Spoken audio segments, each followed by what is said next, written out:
All right, welcome to the Board of Selectmen meeting for Tuesday, December 1st, 2020. I can't believe it's December 1st already. So why don't we jump into scheduled appointments, 7 o'clock, National Grid poll petition for Andover Street and River Road. Because this is a public hearing, do I have a motion to waive the reading of the public notice? So moved, Mr. Chairman. Second. I have a motion, a second. And because this is a virtual meeting, it's required that we do a roll call vote for every vote. So I'll just go right down the line. Mr. Wellman, how do you vote? Aye. Ms. Stronach? Aye. Mr. Kratman? Aye. And Mr. Brian Dick? Aye. Okay, the chair votes aye as well. So, Brian, I know we have some residents on, but first and foremost, do we have anyone on from National Grid? Now, I did speak with Mr. Montori just because of the recent storm. We did get a heads up that they might not be able to join. However, we all know the drill. If we have residents that have any questions around this National Grid poll petition, we're going to listen to the residents. So what I was thinking is, I'm trying to look, do we have anyone, Brian, one last time, do we have anyone on from National Grid? I don't see anyone on. We do not, Mr. Chairman. Okay, so what I was thinking is, what if we listen to the residents? So I'd make a motion to postpone this hearing. But what if we listen to the residents, and Mr. Montori, if we get the residents' name and numbers, maybe we can work with them behind the scenes so that when we bring it back in front of the board, we'll be better prepared. Does that sound reasonable? Is that? Sounds like a good idea. Okay, Brian. So why don't we at this time bring the residents on, please? Okay, Dave, whenever you're ready. Right. Yes, thank you, Mr. Chairman. This is David Plunkett. I'm appearing tonight representing the Sullivan Family Trust for the property at the corner of River and Andover Street, the commercial parcel. And the concern is related to the fact that the pole location where it says new P1-50, that's the relocation of a pole over onto that the corner intersection area between River Road and Andover Street. And there's not a pole there now. There's no poles in that area, and the location that they're proposing is going to be basically right in front of the marquee sign for the commercial establishment there. So that would be, a significant impact relative to, interrupting the site of the sighting of the marquee, and it would be detrimental to the purpose of the marquee and the commercial tenants who, use the marquee for making certain that people are aware of their being at that location. So it's a question that we would pose relative to the particular location of this pole 1-50, and if any thought went into the impact on the marquee sign that would be directly behind it. Okay. And that's why, Mr. Plunkett, that's why we have these, that's why they're open hearings, public hearings. So obviously we don't have representation here from National Grid, so we'll have to, we're going to table it as a board. However, I would strongly encourage you, what we can do is follow up with the Board of Selectmen's office, through Mr. Montori, so we can, again, what we like to do is get the complaints or concerns logged and then work with National Grid, and the likelihood we'll bring them back, I don't know when the next, either the following selectman meeting or a future selectman meeting, to have those discussions. But that's exactly why we have the public hearings, as you know. Sure. Okay. So that was. If I register, Okay, my comments would be greatly appreciated, and we'll go from there. All right, perfect. Thank you, Mr. Plunkett. All right, Brian. Do we have another resident on the phone?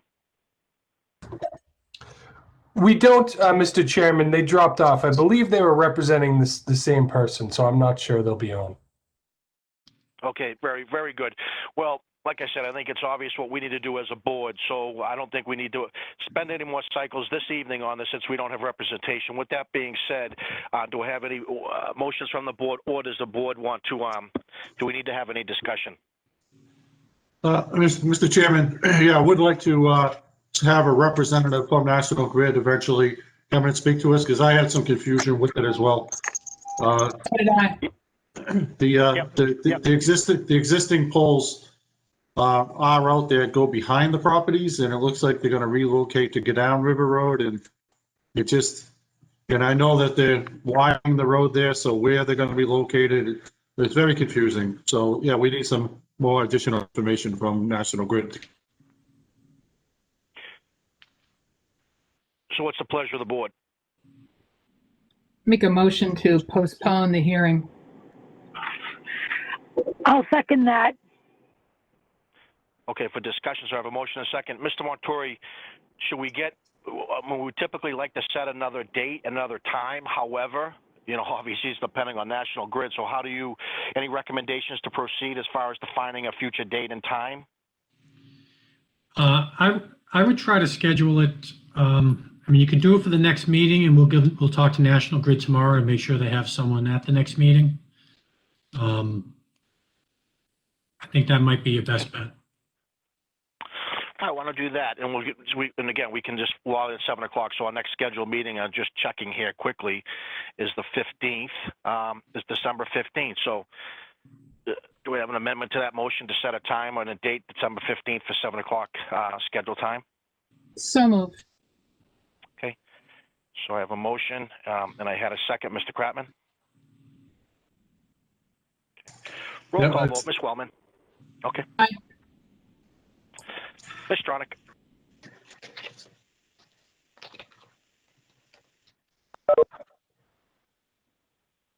Okay, Mr. Kratman. Aye. Mr. Brian Dick. Aye. Chair votes aye as well. Oh, there's Anne Marie. Anne Marie, how do you vote?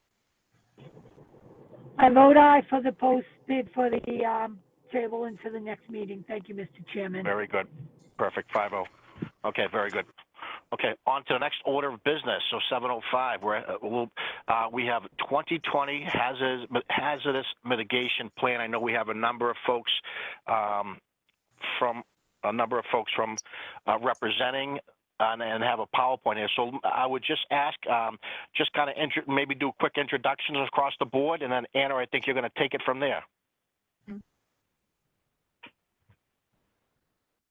Great. So my name's Anne McGinty. I'm the town planner for community development. We also have our consultant on the line. I'll let her introduce herself. Hi, everyone. My name is Adria Boynton. I'm a resiliency specialist with Wesson & Sampson, which is an interdisciplinary design and engineering firm. And we worked with the town on this project, which you'll hear more about from Anna. And also Steve Savick, Assistant Town Manager. I'm here for the history if anybody has questions, because I think this is the fourth hazard mitigation plan that I've been involved with, because it's 5-year intervals, and I can kind of explain what we have used the plan for in the past as far as grants and projects that we've done. Great. So I'm going to share my screen now and start the presentation.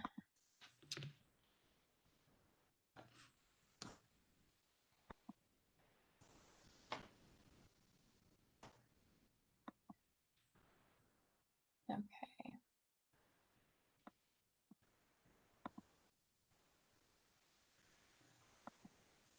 Okay, great. Can everyone see that?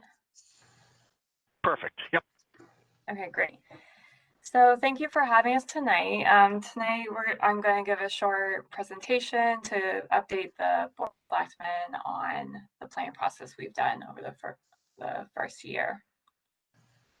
Tonight we are here to ask the Board of Selectmen to adopt the resolution to approve the plan. This is required from FEMA. This plan will now qualify the town to apply to federal grants, as well as a state program through the Municipal Vulnerability Preparedness Program. So we just are completing the first year of the grant, and the next grant round that we could apply to is called the Action Grant.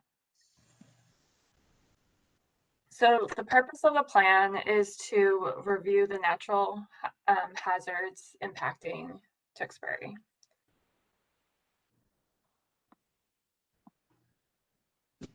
And what we did is we combined the traditional hazard mitigation plan that's required by FEMA, along with the municipal vulnerability preparedness plan.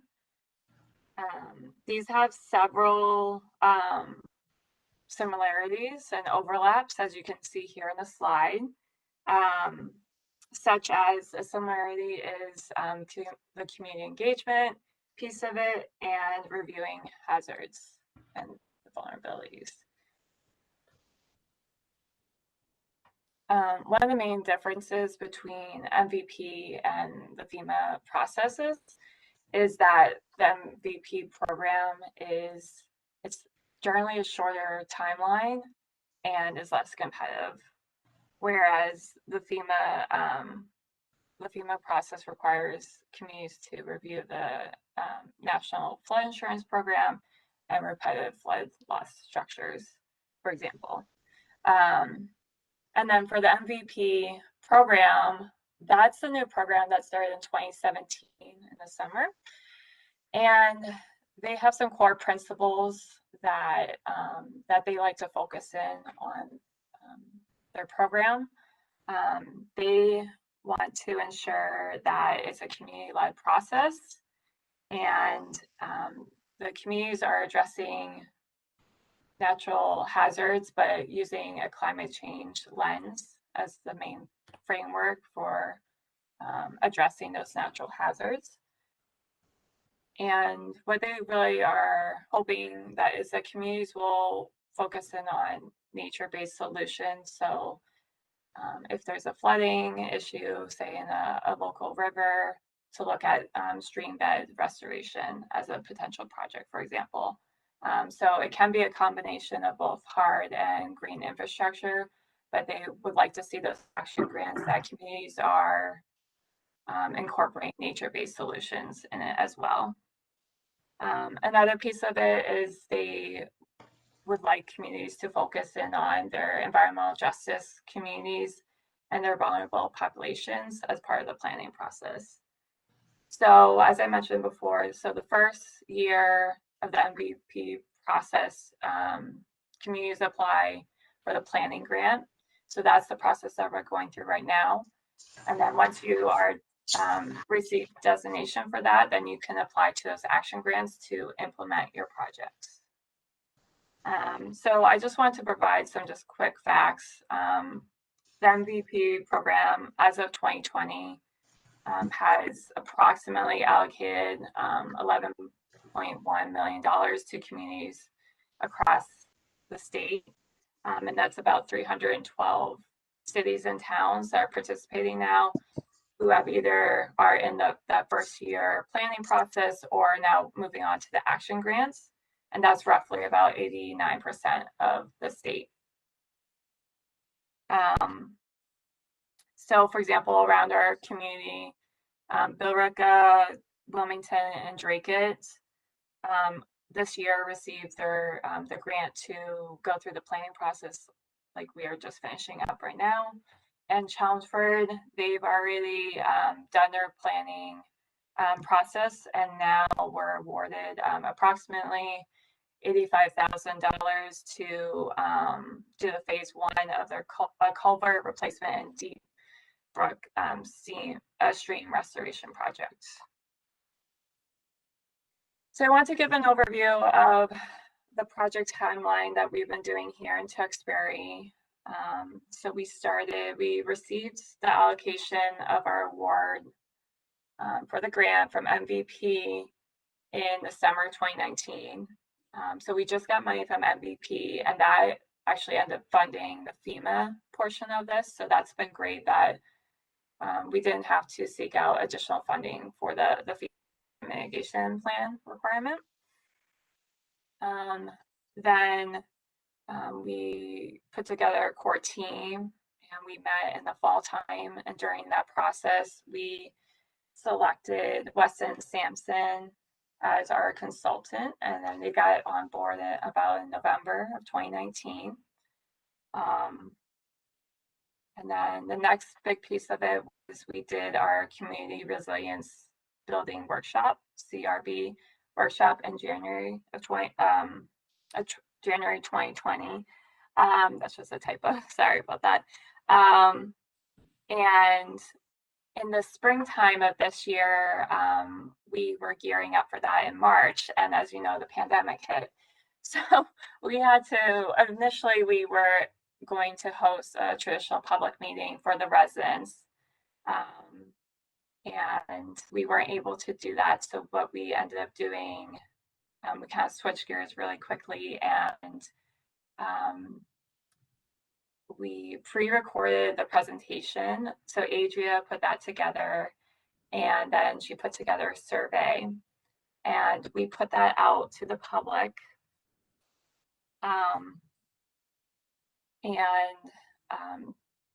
That was posted on our YouTube webpage and in the town crier and then the town website. And then that brings us to about April, May, where we were finalizing the plan, and then we submitted that to FEMA in the summertime. And we did apply for the action grant. I can answer questions on that later. Okay. So I want to go into more about the workshop that we held in January. So the focus of this, we held the workshop as mainly we want to focus in on the key town staff departments.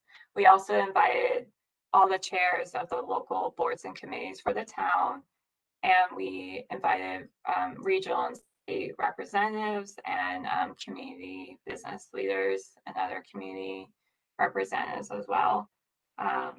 The main purpose of this was to have participants identify the strengths, vulnerabilities, and priority action items across 3 main categories of infrastructure, society, and the environment. And what we did was we had 4 hazards already picked out for the participants in the workshop. So the 4 hazards are listed here, and this was based off of research that the consultants and us as a core team put together ahead of time.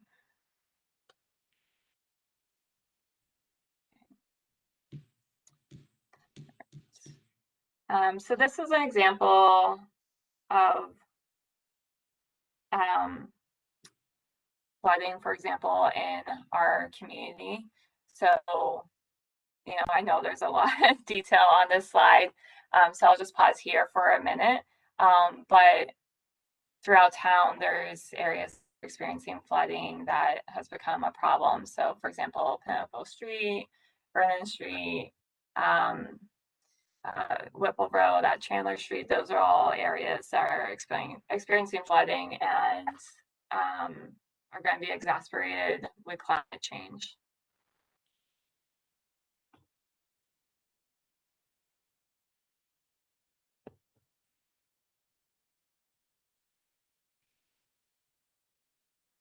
So what I'm going to go over now is the 3 main categories at the workshop that the participants went over and how they ranked them.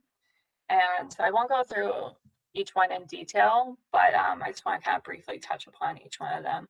So for infrastructure, from the workshop, the participants, for example, for vulnerabilities, labeled dams and the drainage infrastructure as a vulnerability. As a strength, they listed the town facilities and operations. And then also features could be both a vulnerability and a strength. So for example, for infrastructure, this was the stormwater system and the water supply.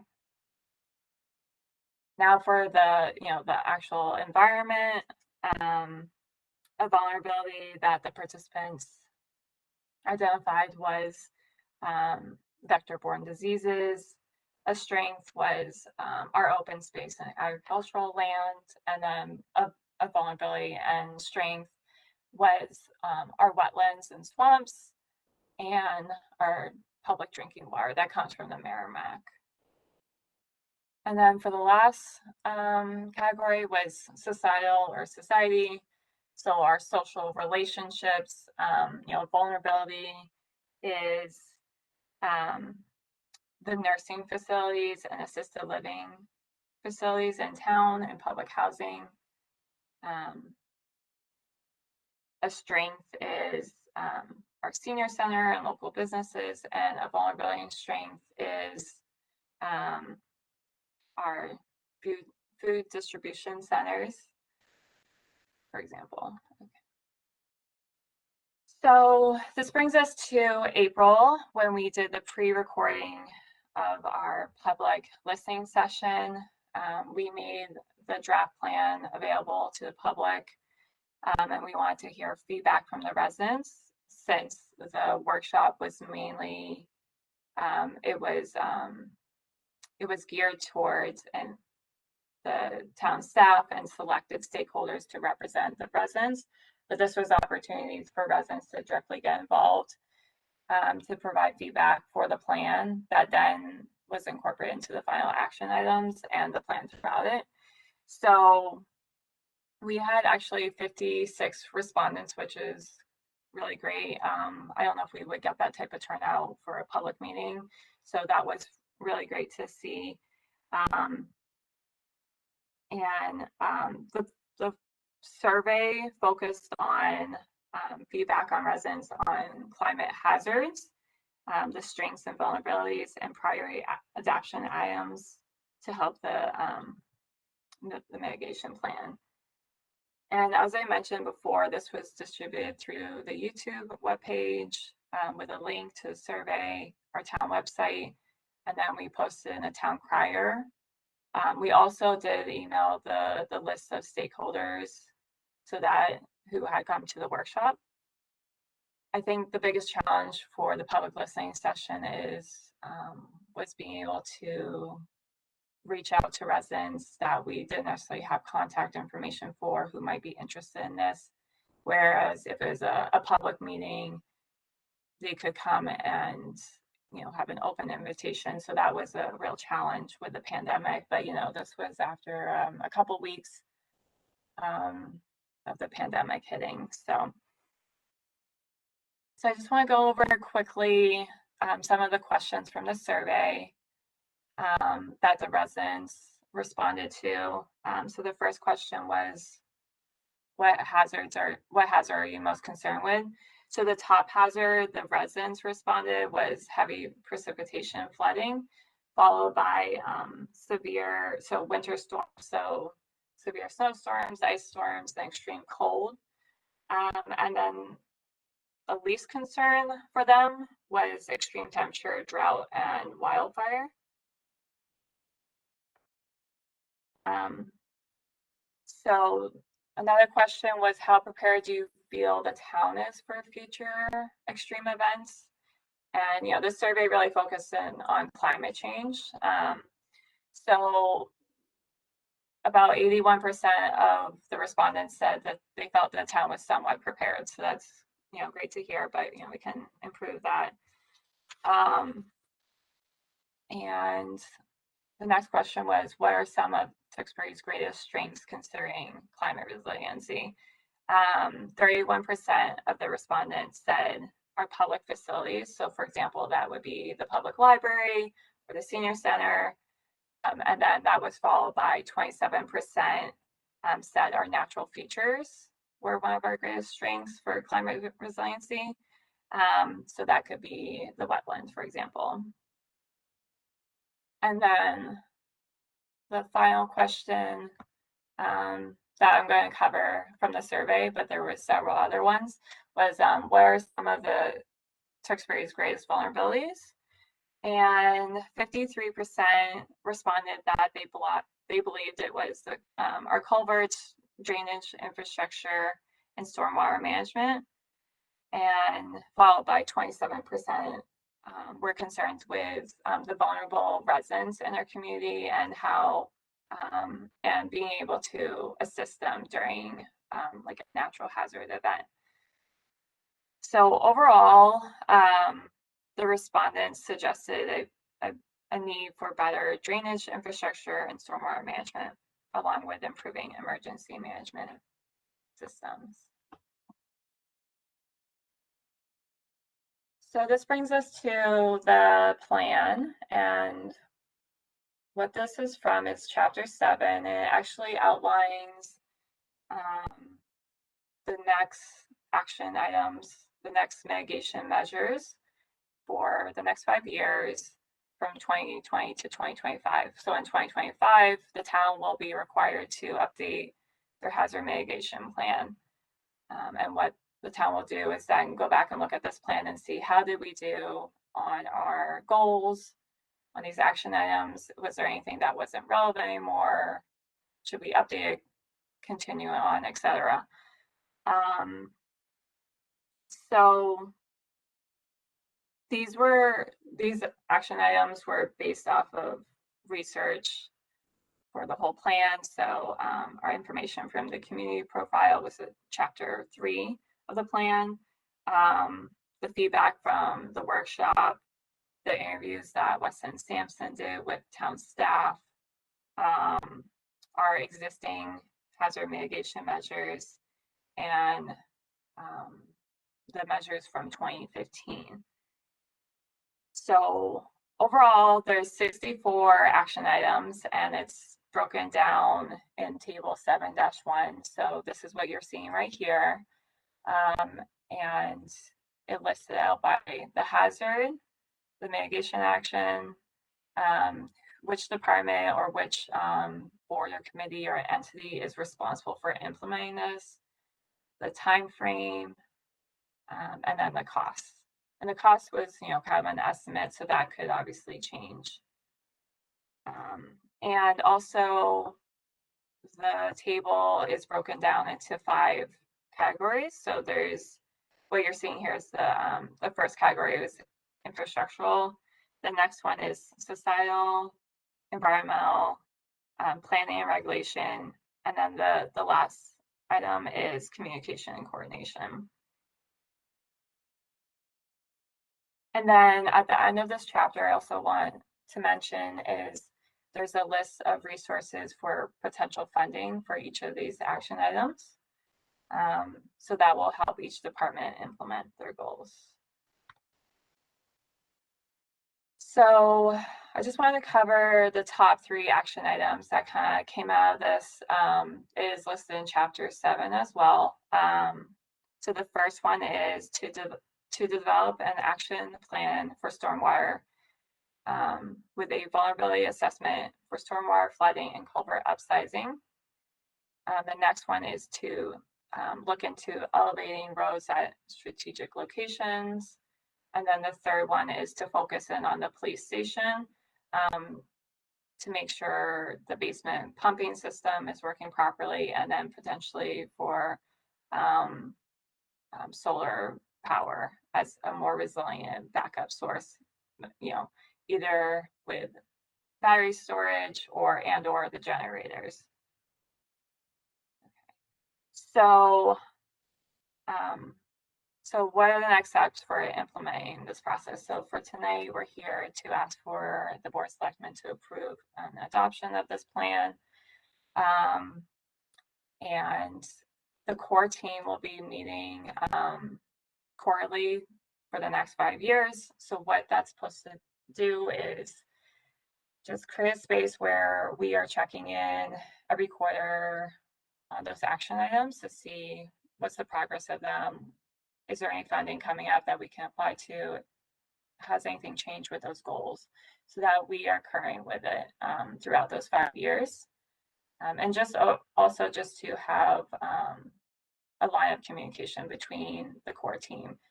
And then to keep the public informed, we created a tab on the community development webpage at the town website. And this is called the Hazard Mitigation and Climate Resiliency Planning. And so this will be the spot where the Community Development Department provides updates on the progress of the plan. We might also put a yearly public survey there, that type of thing.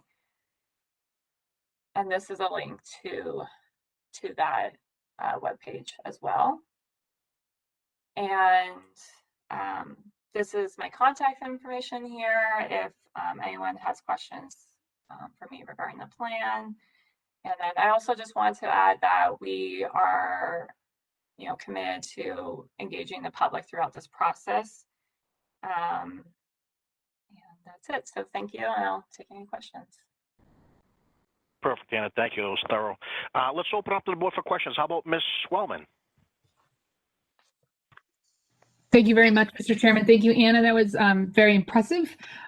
The report is 316 pages long, which I have open on my desktop as well. And I've read most of it. It's intense. And I just want to thank Adria and Steve and the entire team that was involved in working on this project. I know there were a number of staff members as well as the public that's been engaged to feedback that was created for this, and it's really, really important.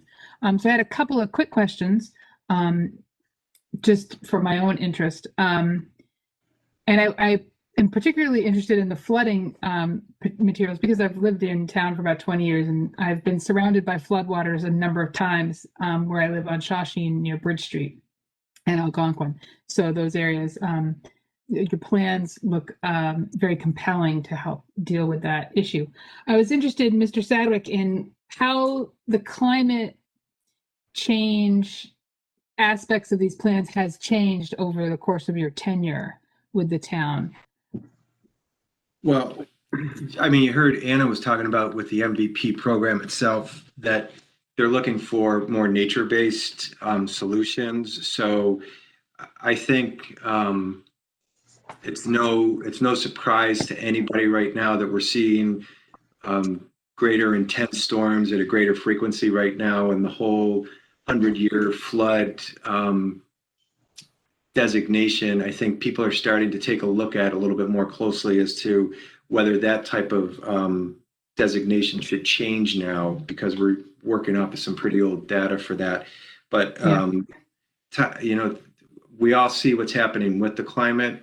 And I think, as you had mentioned, the flooding that we saw along Shawsheen in years past, things such as elevating Shawsheen Street before it hits Main Street, that recent project that the town concluded, that was done with FEMA grant that wouldn't have been possible had we not had the plan in place for the 2015-2020 timeframe. So that's what this does, is it kind of gives us the opportunity to make those applications for the larger infrastructure projects. And I can tell you, back in 2004 and earlier, we were doing direct assistance to homeowners as far as elevating homes that FEMA was providing money for.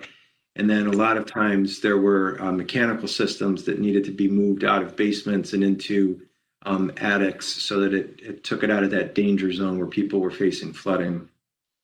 Yep. No, I've seen some of those homes, so I know exactly what you're talking about. I appreciate that. I think it's interesting because we're pivoting to the way that the towns are responding to climate change, and all of these things will hopefully help reduce insurance claims down the road, which will cost everybody money directly in out of their own pockets. So what was my other question? I noticed that combined sewer outflows wasn't in the plan, and that's something that's really more of an issue that belongs to our other communities along the Merrimack River, but we do send our sewer treatment to Lowell, and so you had talked a little bit about that in the plan. I wonder if the drinking water is a factor, if that's any sort of an issue in this plan because of combined sewer outflows from other communities that we really can't affect.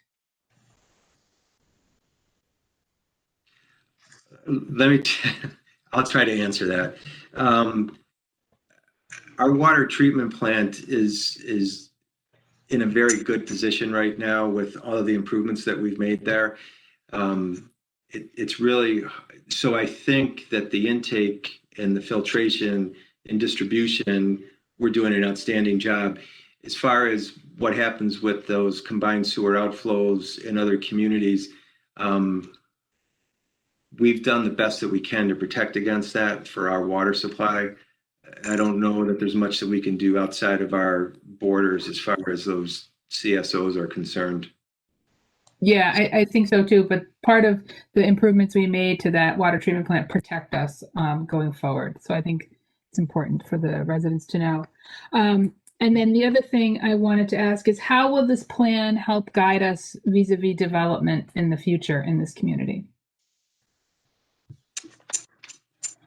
I don't really think that the plan in and of itself guides development. I think it's more of addressing our existing infrastructure that we have right now, and making sure that we're increasing capacity where it's necessary as far as flood storage is concerned. So it's not so much that it's guiding it. It may identify places that we need to protect through different types of, again, nature-based solutions in the future. Okay, exactly. All right, thank you so much. Thank you. I appreciate all of your work. It's tremendous. All right, how about Ms. Stronach? Thank you so much, Mr. Chairman. Anna, thank you for that thorough presentation. I really appreciate it. And also, I appreciate the comments by Selectmen Wellman and Steve's response to those. It certainly is a changing dynamic. I do have a question, because as I sit here sometimes with thinking of the residents and looking at this presentation and knowing that we need this plan to access funding, but how do the priorities get set? Like how, for example, you talk about the culverts and the upsizing, which I think is really important to the flooding mitigation. So how do those projects get selected for, is it based on need? Is it based on, what is the criteria for that? That's a very good question, fair question. Through our capital improvement planning that's done, so that takes a lot of involvement from the town manager, Department of Public Works, and the engineering division. And I would say that this plan, with the involvement of engineering and DPW, heavily involved in the development of this plan. It was the most coordination that I've seen since I've been involved in these plans. But to answer your question directly, it's capital improvement plan that the priorities will be set.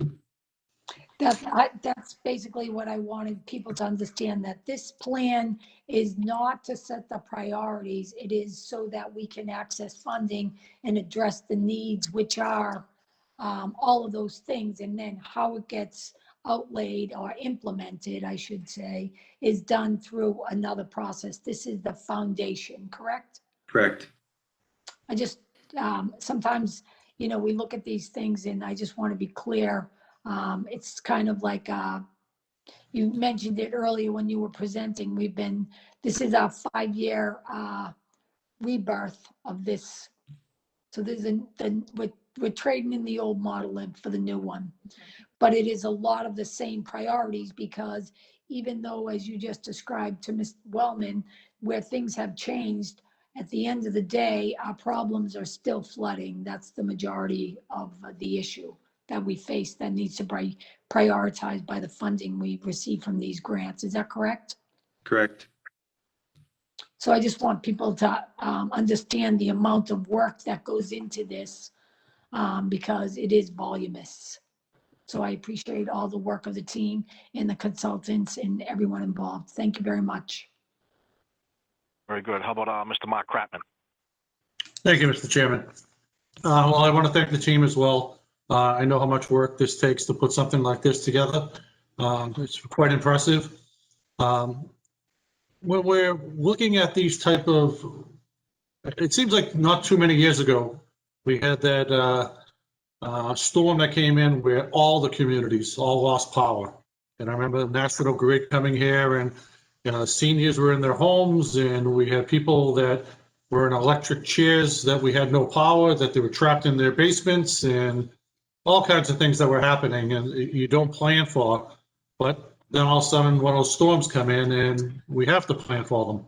So putting this together is invaluable, and I really appreciate it. But I know we have to deal with the flooding and the environmental things of what we'll do, and I know a lot of it has to do with beavers and trapping and dams and all the other things that happen that cause some of the floodings that we have in the community. But is there improvements that also get done? I remember that the seniors didn't have power at like some of their places. So is there like funding that comes forward to help have I know it said cooling and heating stations and things like that? If it happened during the winter time, would we have a place for people to go to be warm if we lost power for so many days? Would there be some sort of grants that we could apply for to get generators and powers to a senior center to help and those type of things? Mark, as Anna had mentioned, that the core team is going to be meeting on a regular basis. So we're going to continue to look at funding opportunities to address those things because, yes, some of those items that you raised were in the plan, and where we see the funding opportunities, we'll make the applications for those types of needs. Steve, I know we had improvements done down off of Shawshene when we raised the road down by the cemetery. Was any of the funding used to help to do any of that? I know we took, I know a lot of it was done environmentally because we took land from one area that was environmentally safe and we moved it to another thing. And it took quite a bit of time to do the work because you had to take the environmental elements into a consideration when rebuilding and doing an area that had storm drainage and not to cause a problem somewhere else, because you raise the elevation one place, it's going to go find another location. And so I know there was work done with that. Was the funding used for that as well? Yeah, it was. That project was funded by this grant program. The other one too that goes way back was East Street, where it crossed Strongwater Brook over by the pump station. I don't know if people remember, but that used to get flooded out a number of times after storms. And through, again, these types of grants, we were able to raise that road so that we significantly reduce the times that it's closed due to flooding. Well, wonderful job by everybody. I'm very impressed by the presentation and continue with the great work. Thank you so much for bringing this to us. All right, very good. How about Mr. Brian Dick? Thank you, Mr. Chairman. Just a couple things. Again, thanks to the team, as everybody said, and a great presentation.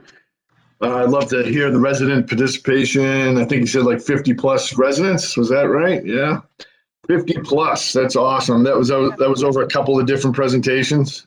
56.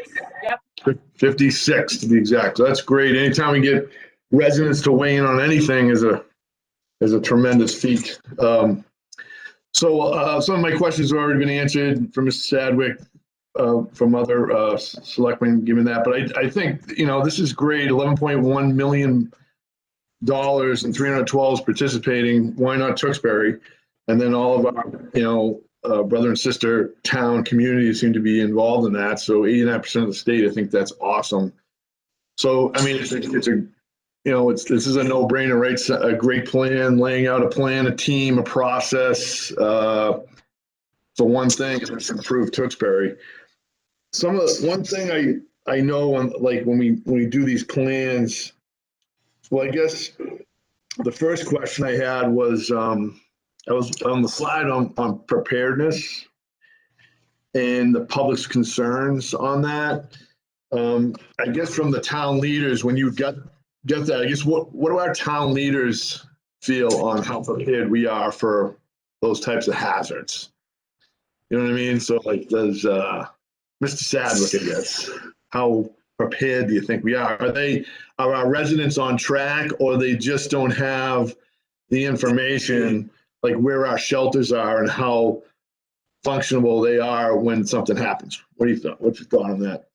My thought on it, I think we're in pretty good shape, but as you can tell, just with COVID itself, there's things that we learn kind of with every new crisis that we face and how we have to adapt. So I think there's lessons learned from the past that we still need to incorporate in the way that we conduct ourselves during emergencies or certain types of crises that may evolve. But on the whole, I think we're in very good shape.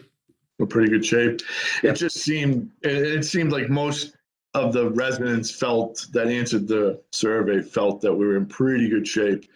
So I guess that's a level of confidence you feel that our residents feel that we're in good shape by that response. Yeah.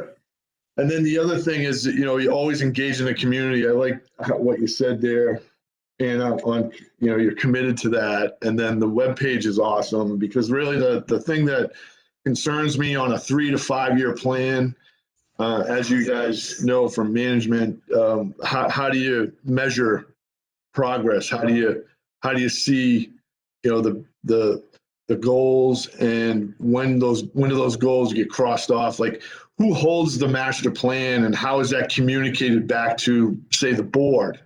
Other than the residents is the webpage, and that'll be updated. And I know the board can go there, but how does the board that represents the residents, how do we feel confident in a 3 to 5 year plan that the money that we get in is hitting all the marks, and where does that funding, go, I guess? That's kind of incumbent on the staff to try and get you that information. I can tell you that as far as like the town's master plan itself, when community development prepares the annual report each year, we try to take a look at that master plan and report what progress has been made on the town's master plan. And we'll probably go through a similar process with this plan, so that it'll show up in our annual plan, but we may transmit something separately to the Board of Selectmen, just so that you receive something in your hands that you can look at separately, apart from all of the other annual reports that are filed from. Yeah, I saw all the great stuff. It looks great. 3 to 5 years is a long time, and I'm sure things change, right? Can evolve in that plan. So it has to be, I guess, flexible. And then, so I guess that's to Mr. Montori. I guess when the department heads come before us, we'll hear a bunch of this information from the DPW, maybe Mr. Sadwick, or maybe Anna is going to come in to do another fantastic presentation. So that's all I had. I just appreciate everything. That there seemed to be a lot of people. I didn't read the entire plan, but I did go and see a bunch of it and saw how many people participated and helped put it together. So I appreciate all the teamwork. Thank you very much, everybody, and thanks, Mr. Chairman. Right back to you. Okay, very good. So I'll try to be short, sweet. So I think we're only a handful of communities now that haven't adopted it. Just a few maybe feedback. I always say clean water, clean drinking water. Without water, we're all in trouble. So I always think that should be, top priority for any community, any town. And I'm going to bring something up too, as far as, I don't know if this ties in, but as far as trees, we do have our forestry department, albeit I call it a very small band in town. But I think trees, as far as, because we get those ice storms, we get those ice storms and we get a ton of calls as far as like cleaning up the trees. So sometimes we're not able to be proactive or reactive with our backlog. So maybe just Anna and team, a point to consider down the road is how do we take care of some of the many trees, in our community, so we don't kind of wait for our phone to ring, I guess. And we all know about, what I'm talking about as far as when the ice builds up on the trees. So just a point to consider, that's all. And as far as like climate change, I said I'm only been in Tewksbury for 25 years. I'm not a townie. I think you need to be, what is it, plus 50 years to be a townie. But my only point where I'm going with this is, if you have like a Google snapshot of Tewksbury over the last 30, 40, 50 years, I think it's safe to say that any community, you know, within Massachusetts, we have a ton of development over the last X amount of years, and that always contributes to water runoff and a lot of the things that you've stated. So I think it's kind of a plus, you know, climate change plus development over the years contributes to a lot of the problems as far as stormwater that you all talked about. So I think it's a common problem across not only Massachusetts, but across the United States with development over the last X amount of years. So I just wanted to mention that. And as far as you may want to socialize this with the Board of Health. I know the Board of Health does a lot of things around readiness and preparation. And I forget the exact terminology they use, but it just might be worthy to socialize with the Board of Health and see if there's some synergy there for their like emergency readiness for the town. Again, just food for thought, Anna and team. Understood. And last but not least, as far as I always have to ask the question as far as cost. So at the end of the day, this is kind of a vehicle or an avenue for the town to receive funding for all the different things you talked about, right? Is there any associated costs for the town for the MVP plan? No, this is really a prerequisite to access funding. So it's not that it's going to cost us anything. If anything, it'll help address some of the costs that we're facing on projects that we've already identified through our capital improvement plan. Okay, excellent. And that's all I had. So I just want to echo what the board said. Anna and team, thank you very much. You know, we're looking forward to ongoing updates, and great job with the presentation, Anna. Great job. Thank you. Good job. All right, thanks all. Thank you. All right, I'm just looking at the agenda, so we're just going to move right along. I think we have one more. Actually, Brian, it's time for residents. I don't know if we have any residents on the phone. Excuse me, on the line. Mr. Chairman. Yeah, Mr. Chairman. Please. I'm sorry. Could you actually vote on the plan to adopt the plan? I know that's the whole purpose, right? We have to adopt the plan. Chairman, So, yes. I would like Please. to make a motion to adopt the plan as presented. Second. I have a motion and a second. Roll call vote. Ms. Wellman, how do you vote? Aye. Ms. Stronach? Aye. Mr. Kratman? Aye. Mr. Brian Dick? Aye. And the chair votes aye as well. Thanks again. Okay, thank you. Thank you, team. Okay. Bye. Excuse me, Mr. Chairman. Mr. Chairman, on that motion, I know there was something in our packet. Do we have to read? Does Mrs. Wellman have to read?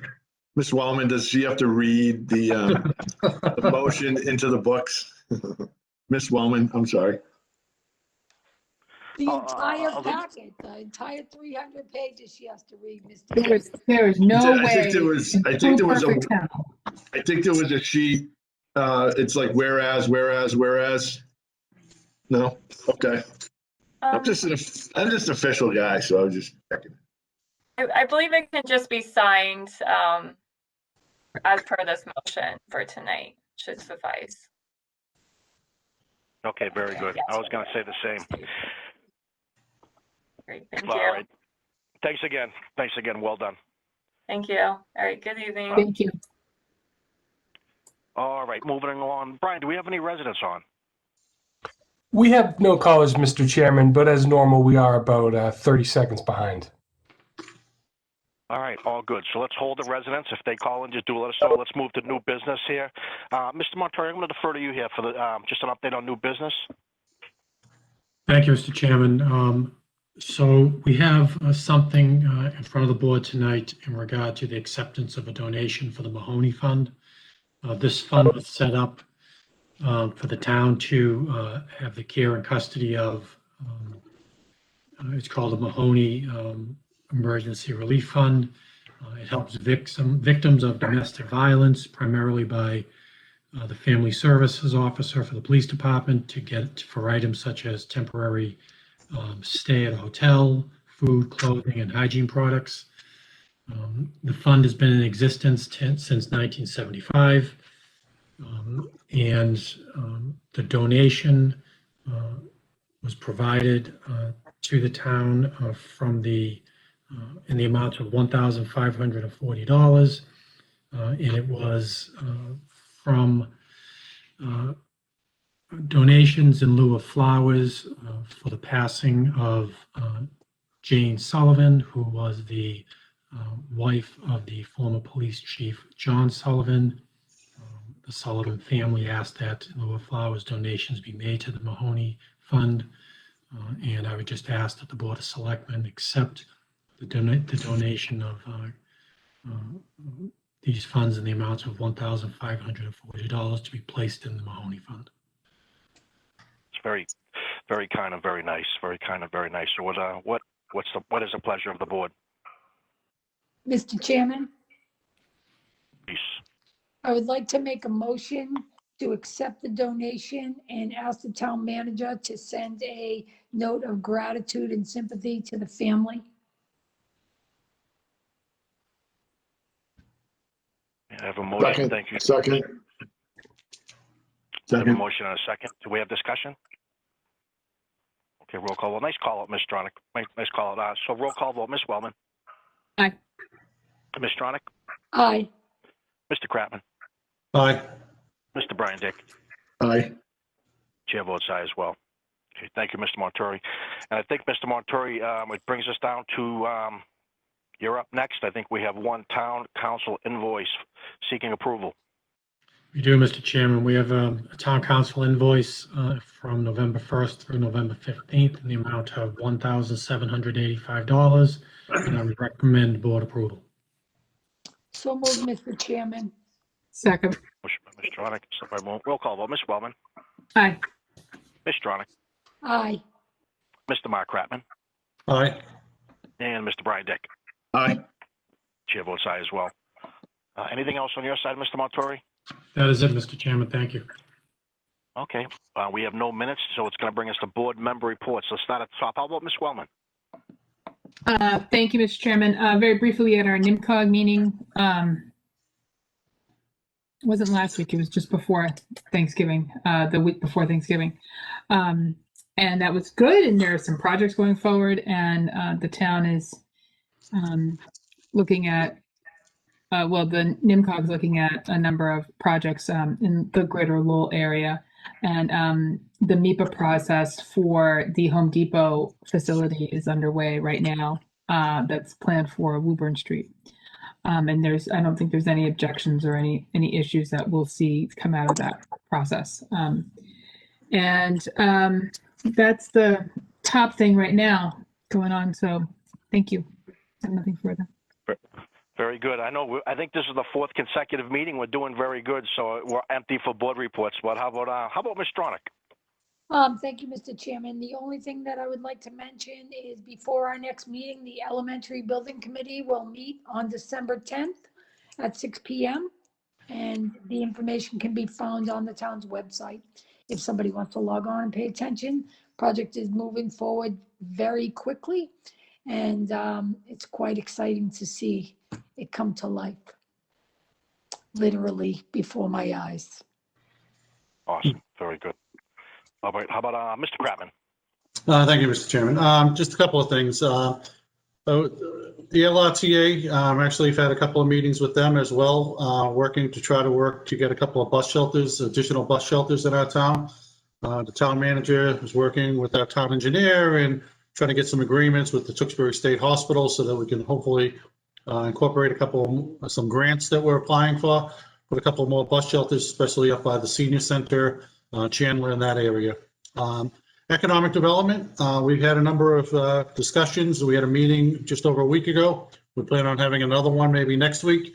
And some of the things that we've been discussing is, improvements to businesses, how to attract new businesses. And then some of it came up discussion about current businesses and keeping existing businesses, troubled conversations about how many businesses in the community have closed. We recently learned that Santana Bank is now going to relocate to another town. So that's the second bank that we've lost in the community recently. And so I know we are renewing licenses in the community, and hopefully at our next meeting, we can have a discussion, if the board would welcome that, to talk about the renewal of the licenses that are going through, and hopefully have some discussion about maybe looking at some way to help some businesses that have been offset by the COVID problems, and talk about, you know, maybe if the board would be interested in waiving any fees or look into the process of doing some of those to help some of the smaller businesses. That's all I have, Mr. Chairman. Okay, Mr. Kratman, thank you. Yeah, no, we'll welcome it on the agenda. You know, I think I see a lot of other towns acting, and we have to make sure that we do our homework and see which businesses, you know, we can potentially target and all that good stuff. But no, looking forward to those conversations, Mr. Kratman, for sure. Okay. And how about Mr. Brian Dick? Yep, nothing. We recently had a meeting, so nothing since last Tuesday, other than a lot of turkey and a lot of thoughts to be thankful for. Well, I'm going to end on that positive note. Hey, So Mr. Chairman, before you go, like I said, I am meeting with the economic development. So if you would like me to ask the economic development to put some information together on the licenses prior to our next meeting, I can ask them to start reviewing something. If you want us to get some more information, work with the town manager so we could have something to present at the next meeting. So it's completely up to what the board would like.